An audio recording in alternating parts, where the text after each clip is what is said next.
അമ്മ ജീവനോടെ പ്രത്യക്ഷപ്പെട്ട ഈ അൾത്താരയിൽ നിന്ന് എൻ്റെ സാക്ഷ്യം പറയാൻ എന്നെ അനുവദിച്ചതിന് ഈശോയ്ക്കും മാതാവിനും കോടാനുകോടി നന്ദി. എൻ്റെ പേര് അനില, ഇതെൻ്റെ അമ്മ. ഞങ്ങൾ തൃശ്ശൂർ ജില്ലയിൽ മാളയിൽ നിന്ന് വരുന്നു. ഞാൻ ആദ്യമായി ഉടമ്പടി എടുക്കുന്നത് 2024 ഓഗസ്റ്റ് 18 ഞാൻ ഉടമ്പടി എടുക്കാനുണ്ടായ സാഹചര്യം, എൻ്റെ കോളേജിൽ കഴിഞ്ഞ് ഞാൻ ഫിസിയോതെറാപ്പിസ്റ്റായിട്ട് ജോലി ചെയ്തുകൊണ്ടിരിക്കുന്ന സമയത്ത് ജർമ്മനി പോകണം എന്നുള്ളൊരു ആഗ്രഹത്തോടു കൂടി ഞാൻ ജോലി റിസൈൻ ചെയ്ത് ജർമ്മൻ പഠിക്കാനായിട്ട് ചേർന്നു. 2022 ഞാൻ ജർമ്മൻ പഠിക്കാൻ ചേർന്ന് 2023 ഞാൻ ജർമ്മൻ 4 മൊഡ്യൂളും പാസ്സായി ഒരു ഏജൻസിയിൽ പ്രോസസ്സിങ്ങിന് വേണ്ടി കൊടുത്തു. അങ്ങനെ 3 മാസം കൊണ്ട് ശരിയായി പോവാമെന്ന് പറഞ്ഞ് ഞാൻ വെയിറ്റ് ചെയ്തിരുന്നു. 4 മാസമായിട്ടും എൻ്റെ പേപ്പർ വർക്കുകളൊന്നും നീങ്ങണതിനെ പറ്റി ഒന്നും അപ്ഡേറ്റ്സ് ഒന്നും കിട്ടാണ്ടായപ്പോൾ ആ ഏജൻസിയിൽ നിർത്തി. ഞങ്ങൾ പൈസ തിരിച്ചു വാങ്ങി ഏപ്രിലിൽ 2ാമതൊരു ഏജൻസിയിൽ കൊടുത്തു. ആ ഏജൻസിയിൽ കൊടുത്ത വഴി തന്നെ എനിക്ക് ജർമ്മനിയിലുള്ള ഒരു വേറെ ഏജൻസിയുടെ ഒരു ഇൻ്റർവ്യൂ വന്നു. ആ ഇൻ്റർവ്യൂ വേഗം പാസ്സായി. പെട്ടെന്ന് തന്നെ എനിക്ക് ഒരു എംപ്ലോയറിൻ്റെ ഇൻ്റർവ്യൂവും വന്നു. ആ ഇൻ്റർവ്യൂ കഴിഞ്ഞ് കഴിഞ്ഞപ്പോൾ അവരെന്നോട് പറഞ്ഞു, അനില ഇൻ്റർവ്യൂ പാസ്സായിട്ടുണ്ട്, ഒരാഴ്ചയ്ക്കുള്ളിൽ കോൺട്രാക്റ്റ് വരും. അങ്ങനെ ഞാൻ ഒരാഴ്ച കഴിഞ്ഞ് കോൺട്രാക്റ്റ് വരാണ്ടായപ്പോൾ ഏജൻസിക്കാരോട് ചോദിച്ചപ്പോൾ അവർ പറഞ്ഞു, അനില സെലക്ട് ആയിട്ടുണ്ട്, 3 മാസത്തിനുള്ളിൽ പോകാൻ പറ്റും, അപ്പോൾ പ്രോസസ്സിങ് നടക്കുന്ന സമയത്തിനുള്ളിൽ എന്തായാലും കോൺട്രാക്റ്റ് വരും, വെയിറ്റ് ചെയ്യാൻ പറഞ്ഞു. അപ്പോൾ അങ്ങനെ ഇരിക്കുന്ന സമയത്താണ് ഞാൻ കൃപാസനത്തിൽ ആദ്യമായിട്ട് വരുന്നത്. ഞാൻ കൃപാസനത്തെ പറ്റി കോളേജിൽ പഠിക്കുമ്പോൾ കേട്ടിട്ടുണ്ടെങ്കിലും ഇവിടെ ഞാൻ ഒരു ധ്യാന കേന്ദ്രം, അങ്ങനെ ഒരു എന്താണ് കൃപാസനത്തിൽ നടക്കണത് അതൊന്നും എനിക്കറിയില്ലായിരുന്നു. സാധാരണ പോലത്തെ ഒരു ധ്യാന കേന്ദ്രം എന്നുള്ളൊരു ചിന്തയിലാണ് ഞാൻ ഇരുന്നത്. അപ്പോൾ ഞാൻ അങ്ങനെ ഇരിക്കുമ്പോഴാണ് ഇവിടെ ഞാൻ കൃപാസനത്തിൽ വരുന്നത്. അന്ന് ഞാൻ ആദ്യമായിട്ട് വന്നപ്പോൾ ഞാൻ ഉടമ്പടി എടുത്തില്ല.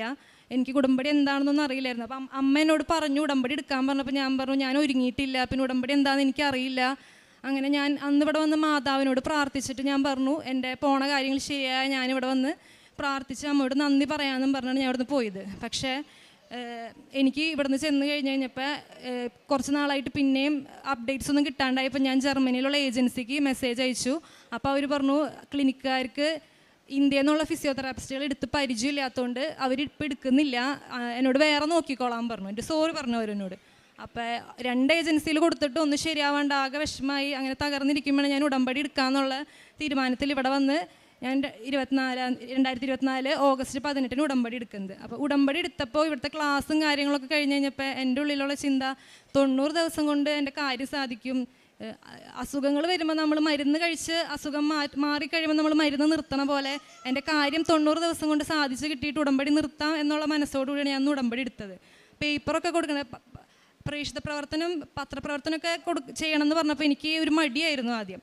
അങ്ങനെ എനിക്ക് സെയിം ഏജൻസിയിൽ തന്നെ എനിക്ക് പിന്നെയും ഒരു വേറെ എംപ്ലോയറിൻ്റെ ഒരു ഇൻ്റർവ്യൂ ഉണ്ടെന്നും പറഞ്ഞ് അങ്ങനെ ഒരു ഇൻ്റർവ്യൂ കഴിഞ്ഞു. അവർ പറഞ്ഞു പിന്നെയും സെലക്ട് ആയിട്ടുണ്ട്, എന്നോട് വെയിറ്റ് ചെയ്യാൻ പറഞ്ഞു. അങ്ങനെ 3-4 മാസം വെയിറ്റ് ചെയ്തിട്ടും ഒന്നും ആവാണ്ട് 2024 ജനുവരിയിൽ എനിക്ക് പിന്നെയും അവരൊരു സെയിം കഴിഞ്ഞ പോലത്തെ തന്നെ ഒരു ഇൻ്റർവ്യൂ നടത്തിയിട്ട് അവർ പറഞ്ഞു ഇതുവരെ ഞങ്ങളൊന്നും സ്റ്റാർട്ട് ചെയ്തിട്ടില്ല, അവർക്കും കൊണ്ടുപോയി പരിചയമില്ല എന്ന് പറഞ്ഞു. അപ്പോൾ തുടർച്ചയായിട്ട് കൊടുത്ത 3 ഏജൻസിയിൽ നിന്നും എനിക്ക് എൻ്റെ ഒരു പേപ്പർ വർക്കും നീങ്ങാണ്ട് ആകെ വിഷമായി. അപ്പോൾ ആ ഇടയ്ക്കാണ് ഞാൻ കൂടുതൽ സാക്ഷ്യങ്ങൾ കാണാൻ തുടങ്ങിയത്. അതിന് മുന്നേ എനിക്ക് സാക്ഷ്യങ്ങൾ കാണാൻ മടിയായിരുന്നു, വലിയ വീഡിയോസ് ഇരുന്ന് കാണല്ലോ. പിന്നെ ഞാൻ ചിന്തിച്ചു ഞാൻ വേറെ എന്തൊക്കെ യൂട്യൂബിലിരുന്ന് കാണുന്നു, സിനിമകളായിട്ടും അങ്ങനെ കുറേ മണിക്കൂറുകളുള്ള കാര്യങ്ങൾ ഞാൻ കണ്ടിട്ട് എനിക്ക് സാക്ഷ്യങ്ങൾ കാണാൻ ഞാൻ ഇൻട്രസ്റ്റ് കാണിക്കണില്ലല്ലോ എന്നോർത്ത് ഞാൻ സാക്ഷ്യങ്ങൾ കാണാൻ തുടങ്ങിയപ്പോഴാണ് എൻ്റെ ഉടമ്പടി ജീവിതത്തിലുള്ള കുറവുകൾ എനിക്ക് തിരിച്ചറിയാൻ പറ്റിയത്. എൻ്റെ ഉടമ്പടി ജീവിതം എനിക്ക് തിരുത്താനായിട്ട് എന്നെ ഏറ്റവും ഹെൽപ്പ് ചെയ്തത് സാക്ഷ്യങ്ങളായിരുന്നു. അങ്ങനെ ഞാൻ എൻ്റെ ഉടമ്പടി ജീവിതത്തിൽ വന്ന വീഴ്ചകളൊക്കെ തിരുത്താൻ തുടങ്ങി. അങ്ങനെ ഇരിക്കുമ്പോൾ ഏജൻസി വഴി ഒന്നും അല്ലാണ്ട് നേരിട്ട് ജർമ്മനിയിൽ നിന്നുള്ളൊരു ക്ലിനിക്കുകാർ വഴി എനിക്കൊരു ഇൻ്റർവ്യൂ നടന്നു. ആ ഇൻ്റർവ്യൂ ഞാൻ പാസ്സായി. അവരെൻ്റെ പേപ്പർ വർക്കുകൾ സ്റ്റാർട്ട് ചെയ്യാൻ തയ്യാറാണെന്നും പറഞ്ഞ് എൻ്റെ പേപ്പർ വർക്കുകൾ വേഗം തന്നെ അവർ സ്റ്റാർട്ട് ചെയ്തു. ഞാൻ എൻ്റെ ഉടമ്പടിയിലെ കുറവുകൾ തിരുത്തി തുടങ്ങി. അന്ന് തൊട്ട് എനിക്ക് അനുഗ്രഹങ്ങൾ മാതാവ് ഈശോയെ ഒരുപാട് നൽകിക്കൊണ്ടിരുന്നു. അങ്ങനെ എൻ്റെ പേപ്പർ വർക്കുകൾ കറക്റ്റായിട്ട് ഇങ്ങനെ നീങ്ങിക്കൊണ്ടിരിക്കുകയാണ്. ഒന്ന് കഴിയുമ്പോൾ ഒന്നായിട്ട് എനിക്ക് അവിടെ നിന്ന് എല്ലാ കാര്യത്തിനും അപ്ഡേറ്റ്സ് കിട്ടുന്നുണ്ടായിരുന്നു. മുന്നുള്ള 3 ഏജൻസിക്കാർ എന്ത് ചോദിച്ചാലും അവരത് പറഞ്ഞു തരില്ലായിരുന്നു. നമ്മൾ കുറേ വെയിറ്റ് ചെയ്തിരുന്നിട്ടും അവർ അപ്ഡേറ്റ്സ് പിന്നെ പറയാമെന്ന് പറയുന്നതല്ലാണ്ട് ഒന്നും തരുന്നുണ്ടായിരുന്നില്ല. പക്ഷെ ഇത് നേരിട്ട് ക്ലിനിക്ക് വഴി ആയതുകൊണ്ട് എന്ത് ചോദിച്ചാലും അതിന് ഒരു ദിവസത്തിനുള്ളിൽ എങ്ങനെ പോയാലും മറുപടി കിട്ടുമായിരുന്നു. അങ്ങനെ കുഴപ്പമില്ലാണ്ട് എൻ്റെ പേപ്പർ വർക്കുകളൊക്കെ നടക്കുന്ന സമയത്താണ് അടുത്ത പ്രശ്നം വന്നത്. എൻ്റെ ജർമ്മൻ B2 എക്സാം കഴിഞ്ഞിട്ട് 1.5 വർഷം കഴിഞ്ഞായിരുന്നു. അപ്പോൾ ആ ഇടയ്ക്ക് 1 വർഷത്തിന് മേളിൽ B2 ലാംഗ്വേജ് സർട്ടിഫിക്കറ്റ് കഴിഞ്ഞവർക്കൊക്കെ എംബസിയിൽ നിന്ന് റിജക്ഷൻ കിട്ടാണ്. അപ്പോൾ അങ്ങനെ ഇരിക്കുമ്പോഴാണ് എൻ്റെ 1.5 വർഷം കഴിഞ്ഞ് 2 വർഷം ആവാൻ പോണു. അപ്പോൾ അതും ഒരു പ്രശ്നമായിട്ട് വന്നു. ആകെ വിഷമായി. എല്ലാ വഴിയും അടഞ്ഞിരുന്നു, ഒരു വഴി തുറന്നു വന്നു. അത് ശരിയായി വന്നുകൊണ്ടിരുന്നപ്പോൾ പിന്നെ ലാംഗ്വേജ് സർട്ടിഫിക്കറ്റിൻ്റെ ഇഷ്യൂ വന്ന് അങ്ങനെ പ്രശ്നമായിട്ടിരുന്ന് ആകെ സങ്കടമായി. അപ്പോൾ എൻ്റെ എംപ്ലോയർ എന്നോട് പറഞ്ഞു സാരില്ല നമുക്ക് വെച്ച് നോക്കാം, നല്ലോണം പ്രാർത്ഥിക്കുന്നൊക്കെ പറഞ്ഞു. അങ്ങനെ ഞാൻ എൻ്റെ ഈശോയ്ക്കും മാതാവിലുമുള്ള ഉറപ്പിൽ അവർക്ക് ഞാൻ കൊടുത്തു. അവരുടെ തീരുമാനം എന്താണോ, എനിക്ക് എംബസിയുടെ തീരുമാനമല്ല അറിയേണ്ടത്, അവരുടെ തീരുമാനം എന്താണ്, ഈശോയും മാതാവ് എനിക്ക് എന്താണോ തരാൻ തീരുമാനിച്ചേക്കുന്നത് അതെനിക്ക് തന്നാൽ മതി എന്നുള്ള രീതിക്ക് ഞാൻ മുമ്പോട്ട് പോയി. അങ്ങനെ ഞാൻ മുമ്പോട്ടേക്ക് പോയിക്കൊണ്ടിരിക്കുകയാണ്. അപ്പോൾ ആ സമയത്ത് എനിക്ക് 2 പേപ്പറും കൂടി അവിടുത്തെ ജർമ്മൻ ഗവൺമെൻറ്റിൽ നിന്ന് വരാനുണ്ടായിരുന്നു. ഒന്ന് ബെഷൈഡും ഒന്ന് പ്രീ അപ്രൂവലും. അപ്പോൾ പ്രീ അപ്രൂവൽ കംപ്ലീറ്റ് ആവണമെന്നുണ്ടെങ്കിൽ ബെഷൈഡ് വരണമെന്ന് അവിടെ നിന്ന് പറഞ്ഞു. അപ്പോൾ കുറച്ച് നാളായിട്ട് എൻ്റെ പേപ്പർ വർക്കുകളിനെ പറ്റി അപ്ഡേറ്റ്സ് ഒന്നും കിട്ടുന്നുണ്ടായില്ല. അപ്പോൾ ഞാൻ മാതാവിൻ്റെ ജനന തിരുനാൾ സെപ്റ്റംബർ 8-ാം തീയതി തലേ ദിവസം 7-ാം തീയതി ഞാൻ മാതാവിനോട് പ്രാർത്ഥിച്ചു, നാളെ മാതാവിൻ്റെ ബർത്ത്ഡേയുടെ അന്ന് മാതാവ് ഈശോയിൽ നിന്ന് സമ്മാനം ചോദിച്ചു വായിക്കുമ്പോൾ എൻ്റെ പേപ്പർ വർക്ക് എന്തെങ്കിലും അവിടെ നടക്കുന്നുണ്ട് എന്നതിനുള്ളൊരു അപ്ഡേറ്റ്, എന്തെങ്കിലും ഒരു മെസ്സേജ് എനിക്ക് അവിടെ നിന്ന് വരണേ എന്ന് ഞാൻ മാതാവിനോട് പ്രാർത്ഥിച്ചു. അതുപോലെ തന്നെ സെപ്റ്റംബർ 8-ാം തീയതി എൻ്റെ പേപ്പർ വർക്കുകൾ അവിടെ സ്റ്റാർട്ടായിട്ടുണ്ട് എന്നും പറഞ്ഞ് ഗവൺമെൻറ്റിൽ നിന്ന് വന്ന മെസ്സേജ് എനിക്ക് എൻ്റെ എംപ്ലോയർ അയച്ചു തന്നു.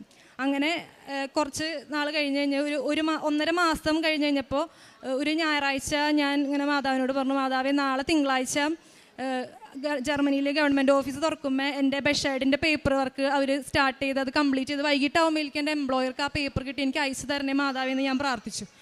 എന്നിട്ട് തിങ്കളാഴ്ച രാവിലെ ഇവിടുത്തെ സമയം 11:30-ക്കാണ് അവിടെ എൻ്റെ ക്ലിനിക്ക് ഓപ്പൺ ആവണത്.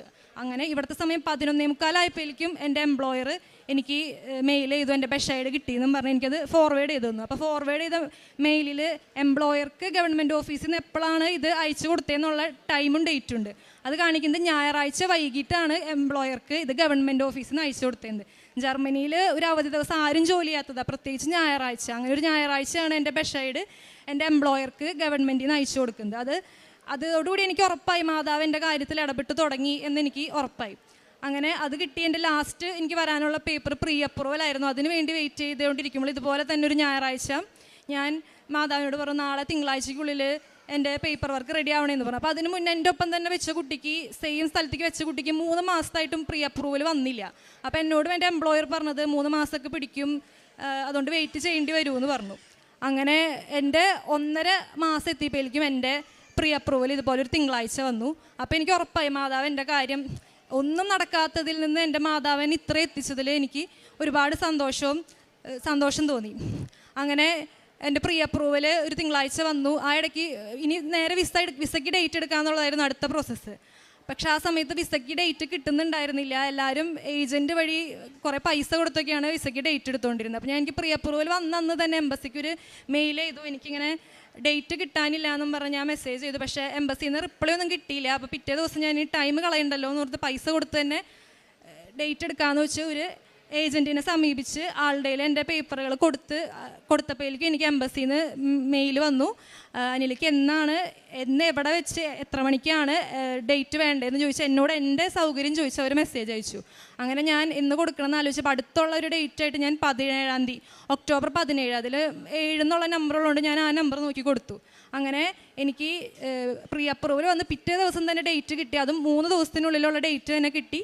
ഞാനങ്ങനെ എൻ്റെ വിസ ഇൻ്റർവ്യൂവിന് പോയി. വിസ ഇൻ്റർവ്യൂവിന് ഞാൻ പോയപ്പോഴേക്കും എൻ്റെ ലാംഗ്വേജ് സർട്ടിഫിക്കറ്റ് 2 വർഷം കഴിഞ്ഞു.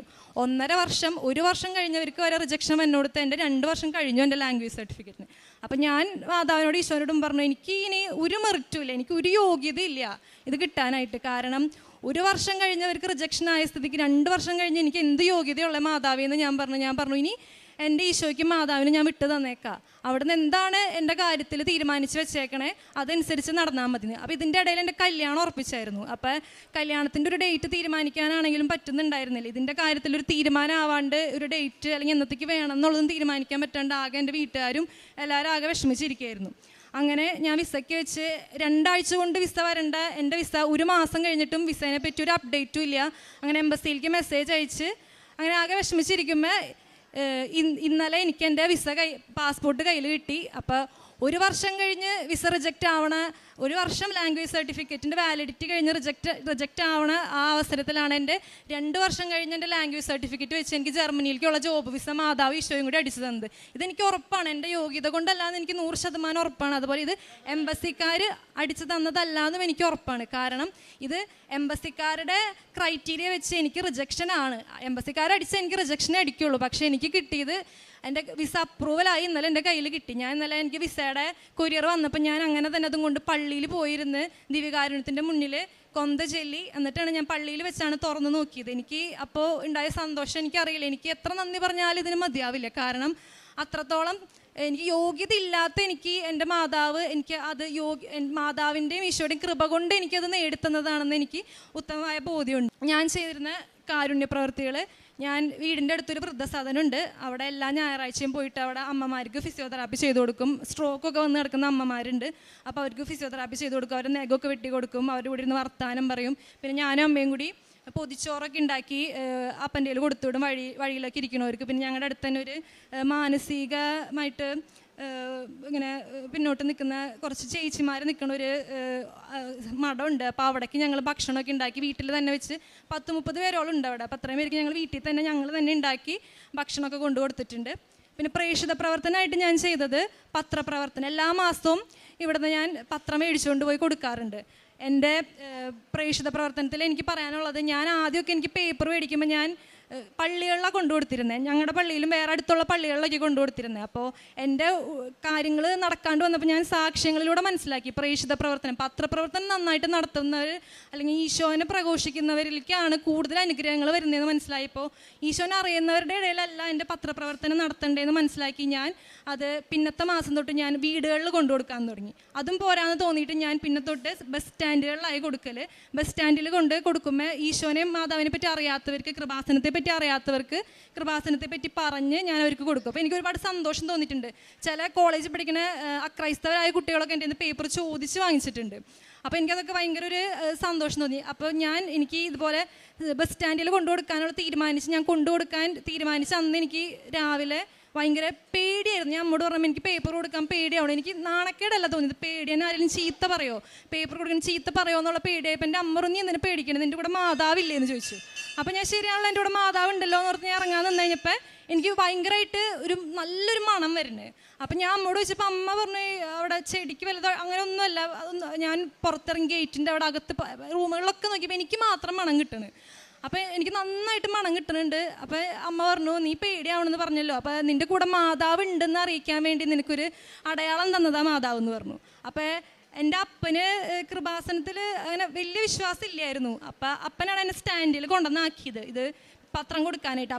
അപ്പൻ എൻ്റെ ബൈക്കിന് കൊണ്ടുപോകുന്ന സമയത്ത് എന്നെ വീട്ടിൽ നിന്ന് കയറ്റി ബസ് സ്റ്റാൻഡിൽ കൊണ്ടുവന്നാക്കണ വരെ അപ്പനും മണം കിട്ടി, എനിക്കും അപ്പനും നല്ല രീതിക്ക് മണം കിട്ടി. എൻ്റെ അപ്പം തന്നെ തിരിച്ച് വീട്ടിലേക്ക് വന്നപ്പോൾ അപ്പൻ പറഞ്ഞു അപ്പനെ ആ മണം കിട്ടിയില്ല. അപ്പം തന്നെ അപ്പൻ അമ്മേനെയും കൊണ്ട് മാളയ്ക്ക് ഞങ്ങളുടെ അങ്ങാടിക്ക് പോയപ്പോൾ അപ്പൻ പറഞ്ഞു അമ്മയ്ക്കും ആ മണം കിട്ടിയില്ല. അപ്പം അപ്പന് ആ വിശ്വാസം വർദ്ധിക്കാൻ, അത് മാതാവിൻ്റെ ഇടപെടലാണെന്ന് വിശ്വസിക്കാൻ വേണ്ടിയാണ് ദൈവം എൻ്റെ കൂടെ വന്നപ്പോൾ അപ്പനും ആ ഒരു സുഗന്ധാഭിഷേകം കൊടുത്തത്. ഇത്രയാണ് ഞാൻ. പിന്നെ പ്രേക്ഷിത പ്രവർത്തനമായിട്ട് ഞാൻ ഇവിടുത്തെ ഡെയിലി ബ്രെഡ് എല്ലാ ദിവസവും 5:30 കാണുകയും സ്റ്റാറ്റസ് ഇടുകയും അതുപോലെ ചൊവ്വാഴ്ചകളിലെ ധ്യാനം ഞാൻ ഷെയർ ചെയ്യാറുണ്ട്. ഈശോയും മാതാവും എൻ്റെ അസാധ്യ കാര്യങ്ങളെ സാധിച്ചെന്ന് ഈശോയ്ക്കും മാതാവും കോടാനുകോടി നന്ദി പറഞ്ഞുകൊണ്ട് ഞാൻ എൻ്റെ സാക്ഷ്യം അവസാനിപ്പിക്കും. എനിക്കും എൻ്റെ കുടുംബത്തിനും ഈശോയും മാതാവിൽ നിന്നും ലഭിച്ച എല്ലാ അനുഗ്രഹങ്ങൾക്കും കോടാനുകോടി നന്ദി പറയുന്നു. സുഭാഷിതങ്ങൾ 3:6 നിന്റെ എല്ലാ പ്രവൃത്തികളും ദൈവവിചാരത്തോടു കൂടെ ആവട്ടെ, അവിടുന്ന് നിനക്ക് വഴി തെളിച്ചു തരും. അനില എന്ന ഈ മകളുടെ സുന്ദരമായ അർത്ഥപൂർണമായ മരിയൻ ഉടമ്പടി സാക്ഷ്യമാണ് നാം ഇപ്പോൾ ശ്രവിച്ചത്. മകളുടെ ആ സാക്ഷ്യത്തിൽ ആദ്യം മുതൽ അവസാനം വരെയും മകൾ ഉടമ്പടിയെ എങ്ങനെ കണ്ടു, മനസ്സിലാക്കി, ജീവിച്ചു, പ്രത്യാശ വെച്ചുവെന്ന് നമ്മളോട് ഓരോ അവസരത്തിലും സുന്ദരമായി പറഞ്ഞു തരുന്നുണ്ട്. മകൾ ആദ്യം കൃപാസനത്തിൽ പ്രാർത്ഥിക്കുവാൻ വേണ്ടി വന്നുവെന്നാണ് സൂചിപ്പിച്ചത്. എന്നാൽ അമ്മ മകളോട് ഉടമ്പടി എടുക്കണമെന്ന് നിർബന്ധിക്കുന്നുണ്ട്. പ്രിയമുള്ളവരെ, കൃപാസനത്തിൽ കാഴ്ച കാണാൻ ഒന്നുമില്ല. കാഴ്ച കാണാൻ വരുന്നവർക്ക് പ്രത്യേകിച്ച് ഇവിടെ ഒന്നും തരാനുമില്ല. കൃപാസനം മകൾ തന്നെ അത് വാചകത്തിലൂടെ സൂചിപ്പിച്ചു. ഏതോ ഒരു ധ്യാനകേന്ദ്രം മറ്റ് ധ്യാനകേന്ദ്രം പോലെ അങ്ങനെ കരുതി ആദ്യം ഇങ്ങോട്ടെത്തിയെന്ന്. കൃപാസനം അമ്മ മാതാവ് ജീവനോട് പ്രത്യക്ഷപ്പെടുകയും മരിയൻ ഉടമ്പടി എന്ന ഒരു പുതിയ പ്രസാദപര പദ്ധതി ലോകത്തിൻ്റെ മാനസാന്തരത്തിനും ജീവിത ദുരിതങ്ങളുടെ അത് മാറി അനുഗ്രഹം പ്രാപിക്കുന്നതിനും വേണ്ടി ഈ നാളുകളിൽ കൈമാറിയ ഇടമാണ്. അതുകൊണ്ട് ഉടമ്പടി മക്കളുടെ ഇടമാണ് കൃപാസനം എന്നത്. ഉടമ്പടി എടുക്കുന്നതിന് വേണ്ടി, ഉടമ്പടി പുതുക്കുന്നതിന് വേണ്ടി, ആ ഉടമ്പടി ജീവിതത്തെ അമ്മ മാതാവിൻ്റെ അരികിൽ സമർപ്പിച്ചുകൊണ്ട് ശരണപ്പെട്ട് പ്രാർത്ഥിച്ച് അനുഗ്രഹം പ്രാപിക്കുന്നതിന് വേണ്ടി വരുന്നവരുടെ ഇടമാണ് കൃപാസനം. നമുക്കത് എപ്പോഴും മനസ്സിൽ തീരുമാനമുണ്ടാവേണ്ട വിഷയമാണ്. എവിടെയെങ്കിലും യാത്ര പോകുമ്പോൾ ഇടയ്ക്ക് ഒരു 5 മിനിറ്റ് കൃപാസനത്തിൽ കയറി ഒന്ന് മാതാവിനെ കണ്ടിട്ട് പോകാം, തിരക്ക് കണ്ടിട്ട് പോകാം. അതൊന്നും ഒരു കഥയുമില്ല. നമുക്കതുകൊണ്ട് പ്രയോജനമൊന്നും പ്രത്യേകിച്ച് കിട്ടാനില്ല. ഇന്ന് രാവിലെ വചനപ്രഘോഷണത്തിൽ ജോസഫ് അച്ഛൻ സുന്ദരമായ ആ മേഖലകളെ നമ്മോട് പങ്കുവെക്കുകയും ചെയ്തു. മറ്റൊന്ന്, ഒരാളെ അമ്മ മാതാവ് ഈ ആലയത്തിലേക്ക് കൂട്ടിക്കൊണ്ടുവരുന്നുവെങ്കിൽ അമ്മ ആ ജീവിതത്തെ കാണുന്നത് കൊണ്ടും അമ്മയുടെ സഹായം ആ ജീവിതത്തിന് ആവശ്യം വരുന്നുണ്ട് എന്ന് അമ്മ അറിയുന്നത് കൊണ്ടും, അതുകൊണ്ട് അമ്മയുടെ തണലിലും അമ്മയുടെ ആശ്രയത്വത്തിലും ആ ജീവിതം മുന്നോട്ട് പോകുന്നതിന് ഉടമ്പടിയിലൂടെ ആ വ്യക്തിയെ സംരക്ഷിക്കുന്നതിന് വേണ്ടിയാണ് അമ്മ ഒരാളെ ഈ ആലയത്തിലേക്ക് കൂട്ടിക്കൊണ്ടുവരുന്നത്. ഒരുപക്ഷെ ഒരു കൃപാസനം പത്രം കിട്ടി നമ്മൾ വരുന്നതാവാം, ഒരു സാക്ഷ്യം കേട്ട് വരുന്നതാവാം, വീട്ടിൽ ആരെങ്കിലും നിർബന്ധിച്ച് വരുന്നതാവാം, നാട്ടിലാരെങ്കിലും പറഞ്ഞുവിടുന്നതാവാം. നമ്മുടെ ജീവിത ദുരിതങ്ങൾ കണ്ടുകൊണ്ട് ആര് എങ്ങനെ ജീവിതത്തിൽ ഇടപെട്ടാലും നാം ഈ ആലയത്തിലേക്ക് വരുന്നുണ്ടോ, നമ്മുടെ ജീവിതത്തിന് കൃപാസനം മാതാവിൻ്റെ, പ്രത്യക്ഷീകരണ മാതാവിൻ്റെ സവിശേഷമായ സഹായം ആവശ്യം വരുന്നുവെന്ന് അറിഞ്ഞുകൊണ്ട് അമ്മ മാതാവ് മാത്രമാണ് നമ്മളെ ഈ ആലയത്തിലേക്ക് കൂട്ടിക്കൊണ്ടുവരുന്നത്. ആ ഒരു ഉറപ്പും ബോധ്യവും നമുക്ക് എപ്പോഴും ഉണ്ടാവണം. അവിടെയാണ് നമ്മുടെ ജീവിതം, ആത്മീയ ജീവിതത്തിൻ്റെ ഒരു പുതിയ യാത്ര നമ്മൾ തുടങ്ങുന്നത്. മകൾ പറയുന്നുണ്ട്, മടങ്ങിപ്പോയി, ഒന്നും സംഭവിച്ചില്ല, പ്രതീക്ഷ വെച്ച് കാത്തിരുന്ന ആ ജർമ്മനിയിലേക്കുള്ള യാത്ര അത് നടക്കില്ല, അവരങ്ങനെയുള്ളവരെ ഫിസിയോതെറാപ്പി പഠിച്ചവരെ കൊണ്ടുപോയിട്ടില്ല എന്ന് പറഞ്ഞ് അത് മടക്കി. അത് കഴിഞ്ഞാണ് മകൾ കൃപാസനത്തിൽ വീണ്ടും എത്തുന്നത്. 2 തവണ മകൾ കൊടുത്ത ആപ്ലിക്കേഷൻ മടങ്ങുകയും വിദേശത്തേക്ക് ജർമ്മൻ ഭാഷ പഠിച്ചു നിന്നിട്ട് പുറത്തു പോകുവാനാവാത്ത വിധം വഴികളൊക്കെ അടയുമ്പോഴാണ് മകൾ വീണ്ടും അമ്മയുടെ അരികിലേക്ക് എത്തുന്നത്. മകൾ പറയുന്നുണ്ട്, അമ്മയുടെ അരികിൽ ഉടമ്പടി എടുത്ത് ജീവിച്ചു തുടങ്ങിയപ്പോൾ തൻ്റെ പ്രോസസ്സിന് ചെറിയ അനക്കം വെച്ച് കണ്ടു. അതിൻ്റെ പ്രാർത്ഥനകൾ ചൊല്ലിക്കൊണ്ടിരുന്നു, അച്ഛൻ്റെ ധ്യാനം കൂടിക്കൊണ്ടിരുന്നു. ആ ഉടമ്പടി ജീവിതത്തിലേക്ക് വരുമ്പോൾ അന്ന് വരെ ഡാർക്കായിരുന്ന, പ്രതീക്ഷയില്ലാതിരുന്ന ജർമ്മനി യാത്രയ്ക്ക് വേണ്ടി ചെറിയ അനക്കങ്ങൾ വെച്ച് തുടങ്ങി. എന്നാൽ ഉടമ്പടിയിൽ നമ്മൾ എപ്പോഴും കാണും ചില കാര്യങ്ങൾ, അത് നമുക്കൊരു പക്ഷേ നിസ്സാരമെന്നോ മറ്റുള്ളവരുടേതെന്നോ ഒക്കെ തോന്നാമെങ്കിലും അതിൽ അമ്മ മാതാവ് നമുക്ക് വേണ്ടി ഒരുക്കി വെച്ചിരിക്കുന്ന വലിയ പദ്ധതി ഉണ്ടായിരിക്കും. മകൾ അതാണ് സൂചിപ്പിച്ചത്. ഞാൻ സാക്ഷ്യം കേൾക്കാൻ തുടങ്ങിയപ്പോഴാണ് എൻ്റെ ഉടമ്പടിയുടെ മെറിറ്റും ഡീമെറിറ്റും, നന്മകളും കുറവുകളും എനിക്ക് മനസ്സിലാക്കാൻ പറ്റിയത്. സാക്ഷ്യം ഒട്ടും ചെറുതല്ല.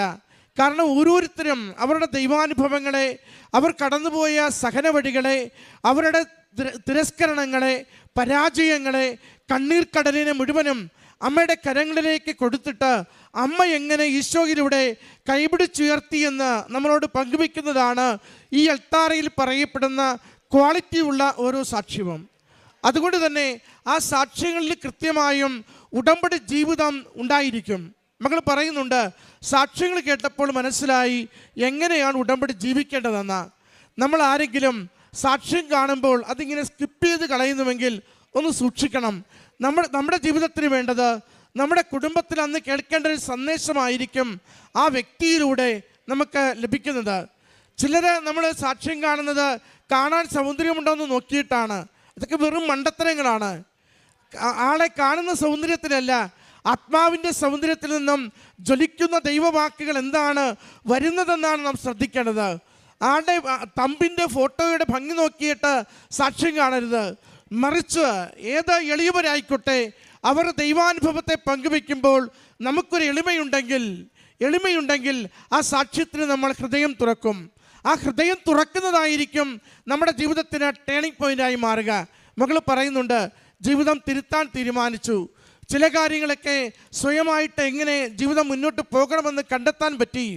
അങ്ങനെ സാക്ഷ്യം കേട്ടു തുടങ്ങിയ ദിവസം മുതൽ ആ ജർമ്മൻ പ്രോസസ്സ് വേഗത്തിലാകാൻ തുടങ്ങി. മകൾ പറയുന്നുണ്ട്, ഞാൻ നേരിട്ടാണ് ഒരു ക്ലിനിക്കിലേക്ക് എൻ്റെ അപേക്ഷ കൊടുത്തത്. ഞാൻ നേരിട്ടാണ് എംബസിയിലേക്ക് ഞാൻ എൻ്റെ ആപ്ലിക്കേഷൻ വിസയ്ക്ക് വേണ്ടി കൊടുത്തത്. ഇതാണ് വഴി തെളിച്ചു തരുമെന്ന് പറയുന്നത്. സങ്കീർത്തകൻ നമ്മളോട് പറഞ്ഞത്, നീ ദൈവവിചാരത്തോടു കൂടി പ്രവർത്തിക്കുന്നുവെങ്കിൽ, നിൻ്റെ വഴികളെല്ലാം അടഞ്ഞിരിക്കുകയാണെങ്കിൽ നിൻ്റെ വഴി തെളിച്ചു തരും. വഴി തെളിക്കുക എന്നത് നമുക്കറിയാം. ഇല്ലാത്ത വഴി ഉണ്ടാക്കി തരും, മൂടിയ വഴി തുറന്നു തരും. ഇന്ന് വരെ നിനക്ക് മുന്നോട്ടൊരു യാത്രയില്ലെങ്കിൽ യാത്ര സുഗമമാകും വിധം ആ കടലിനെ പിളർന്നുകൊണ്ട് ചെങ്കടലിലൂടെ ജനതയെ നയിച്ച ദൈവം ഇന്ന് നമ്മളോടൊപ്പം ഉള്ളത് കൊണ്ട് ഇല്ലാത്ത വഴികൾ തുറന്നു തന്നുകൊണ്ട് നിന്റെ ജീവിതവും നിന്റെ അപേക്ഷകളും നിന്റെ കണ്ണീരും അത് അനുഗ്രഹമാകുന്ന കാലങ്ങൾ നിനക്ക് ഒരുക്കി തരുമെന്ന്. അതിനുള്ള വഴികളാണ് ഉടമ്പടിയുടെ സാക്ഷ്യങ്ങൾ, അതിനുള്ള വഴികളാണ് ഉടമ്പടിയുടെ പ്രേക്ഷിത പ്രവർത്തനം. മകൾ പറയുന്നുണ്ട്, എൻ്റെ പ്രേക്ഷിത പ്രവർത്തനം ആദ്യം എളുപ്പം എനിക്ക് ചെയ്യാൻ പറ്റുന്നത് അത് പള്ളി കുർബാന കഴിയുമ്പോൾ വെറുതെ നിന്ന് വിതരണം ചെയ്താൽ 1 മിനിറ്റ് കൊണ്ട് 18 പേർക്ക് പത്രം കൊടുക്കാൻ പറ്റും. അത് ആദ്യം ചമ്മല് മാറാൻ വേണ്ടി കൊള്ളാവുന്ന പരിപാടിയാണ്.